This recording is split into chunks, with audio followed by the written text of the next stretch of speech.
You guys, this week has been absolutely insane. It has been so nuts. And I missed a video on Saturday. We have not had internet for a week, and I finally got it set up on Saturday night, which was obviously too late for that video. I've had my camera with me everywhere, but there's been so much going on that I haven't even had any time to set up any shots. So I'm going to give you this, which is the one thing over the last few days that I have had a chance to do now, just to tee this up for you guys. First thing is, in order for this video to make sense, you need to make sure that you go watch the last one, because the cloth and everything that I'm talking about as I'm designing these two suits, I go into more depth on why I chose that cloth in that last video, so go make sure you check that out first. And then number two thing to know, honestly, this is some pretty geeky suit designy stuff. I probably could have been a lot better as far as explaining what all the terms meant, and so if you're not already pretty well steeped in the culture of this stuff, you may just want to catch the next video. If you are really into this and you kind of want to geek out with me on this, I know I've said that before, but this one, I really did just kind of dive in and let you guys into what my process is as I was designing these new pieces that I'm commissioning. And so it's pretty much just a stream of consciousness, my own thoughts on why I'm designing these things the way that I am. And so I know that some of you guys have expressed some interest in that. So this is for you guys. For the rest of you guys, more vlog stuff and more kind of basic style stuff will be coming up in the next videos and subsequent videos. And obviously you get to enjoy seeing this stuff after. So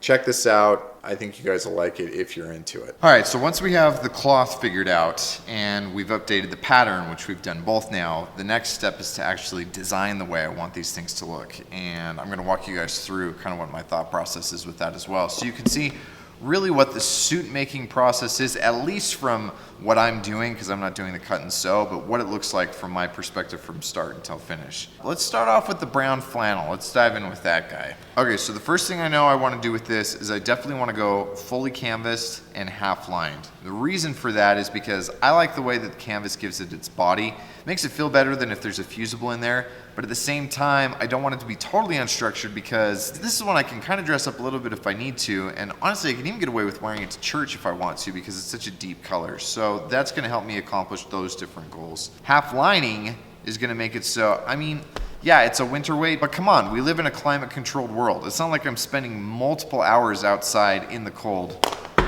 knock on wood, right? And I need all that extra layer, and so this is actually gonna make it wear more comfortably when I'm in warmer environments inside. Now, both of those said, I still want to be able to wear this as a separate, and because it's not a super formal jacket, my default is to always go with an unstructured shoulder. I love how it looks when there's no shoulder padding in there. I'm gonna go single breasted on this, and I'm going to do a 3 rolls 2 configuration. Now, for the past couple of years, what I've been doing is monster wide lapels, and as much as I like those, I think for this, and even with the navy jacket, I just wanna stick with something that's proportionate. Actually, you know what? I'm gonna stick with, I don't know. Yeah, I'm just gonna do wide instead of extra wide on both this one and the navy jacket. Oh, and definitely notched. No reason for me to do peak lapel on either one of these, because I wanna be able to wear these as separates. Peak lapels, like what I'm wearing today, they make it look more formal. You like how I just gave you the bird there, right? They make it more formal, and so a notch lapel is gonna help dress it down, which again makes these easier to wear as separates and as sport coats. So the real question on this jacket is, do I do patch pockets? And if I do a patch pocket, do I just do it on the hips, or do I also do it on the breast pocket as well? Let me show you what I mean by a patch pocket. Hold on. Okay, this is a patch pocket. See how it is sewn on the exterior, and then the same thing for this one up on the breast, an exterior pocket. Patch pockets, again, are more casual. I think on this brown one, I'm gonna do what I've seen Curtis and a few other guys doing on Instagram. Now, Curtis is the one who was doing my fitting, and so if you're not following him on Instagram, I'm gonna put his name right here so you can do that. What he has been doing with some of his jackets that I really like is he's actually been doing a jetted pocket, which technically leans more formal, but I like the minimalism and the simplicity of it, and so I'm gonna do that with this brown guy. Yeah, I'm gonna do that with this brown guy, and then I'm gonna do patch pockets on the navy. And I definitely always go with side vents in the back. And as far as the pants are concerned, I'm gonna do a pleat. I'm definitely wearing the rise higher. I don't have anything pleated as of yet in any of my winter wear, just in my finer stuff. And I think a pleat on a flannel is actually gonna look really good. Yes, I know, I'm saying a pleat is gonna look really good, but here's the deal.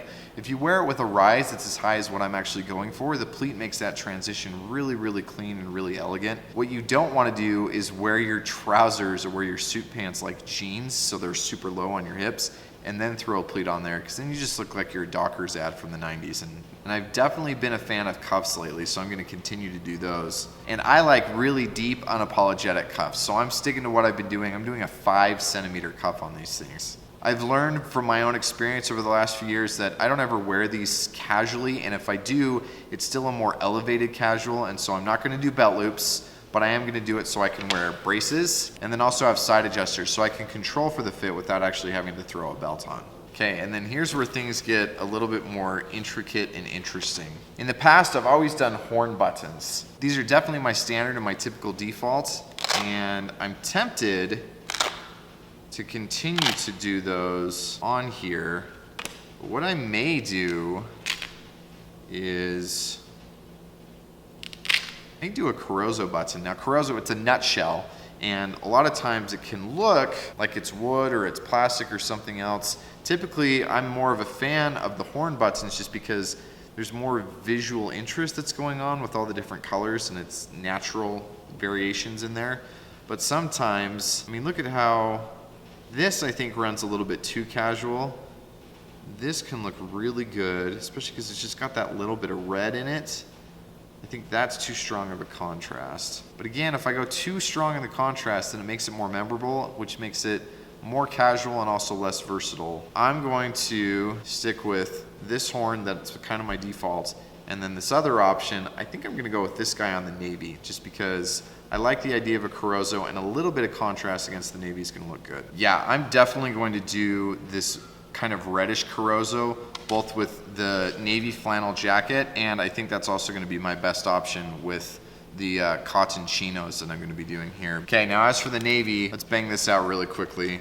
Same construction, same standards as we did for the brown. So full canvas, no shoulders, half lined, single breasted with a 3 rolls 2 button configuration, doing a notch lapel at kind of a good moderate to wide width just because of my shoulders. That for this, timelessness is definitely what I'm after for this.